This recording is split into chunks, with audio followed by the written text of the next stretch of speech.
Hi, my name is Heather Grinstead, and I am going to discuss some educational ideas and some comparisons in the education system in Finland and particularly the US. In looking at the research on the PISA PISA website and comparing the education system of Finland and of the United States, Finland considerably outperforms the United States. One thing that stuck out to me was how much Finland outperforms the United States in literacy. Um, One of the things in research of how Finland outperforms the United States is how Finland's education system tends to educate the entire child, not just academically. Finland targets the whole child, their social, emotional. It is well rounded. They don't just look at test scores. As a matter of fact, Finland doesn't even do standardized testing as compared to the United States. I think that that's something the United States should look at.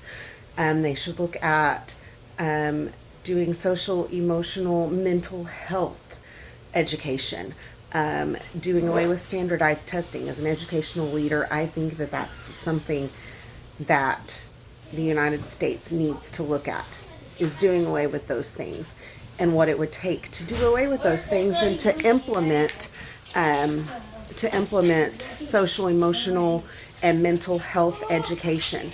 Another thing that I thought was a good idea that Finland did is their students do not start school until they are about 7 years old.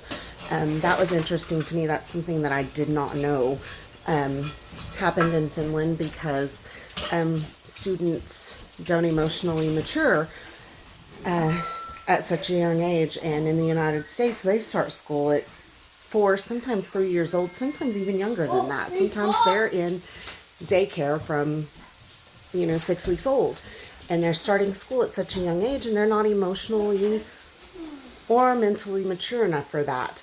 So we start them way earlier, and Finland has such a emotional and mental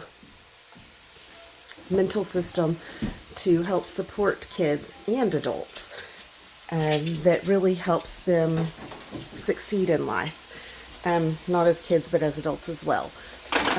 Another thing that Finland succeeds in is they provide school lunches regardless of socioeconomic status. They provide health care regardless of socioeconomic status.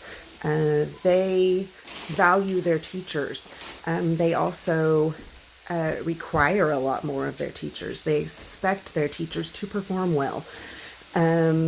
One of the researches that I read, not just from the PISA website, but from another article that I read, says that the teachers are required to hold master's degrees.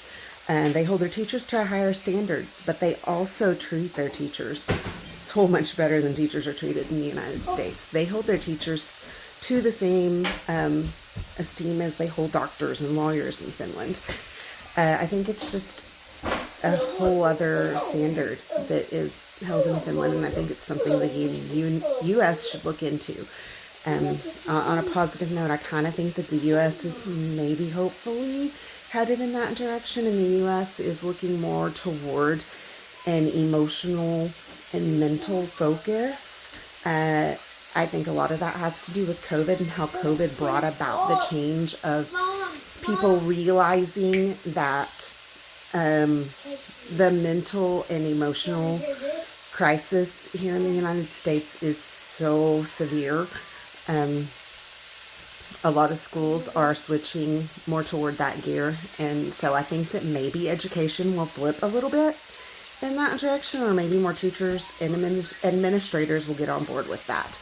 So that is my hope, that the holistic style and the social emotional style, more like what Finland does, will kind of trend that way in the U.S. like it does in Finland. But as an administrator, I think that for sure is something that should be implemented in the United States, at least, is the social, emotional, mental aspect of the way Finland does their education, because I think that that is a big part of why they have a 99% literacy rate in Finland, is because they educate the whole child.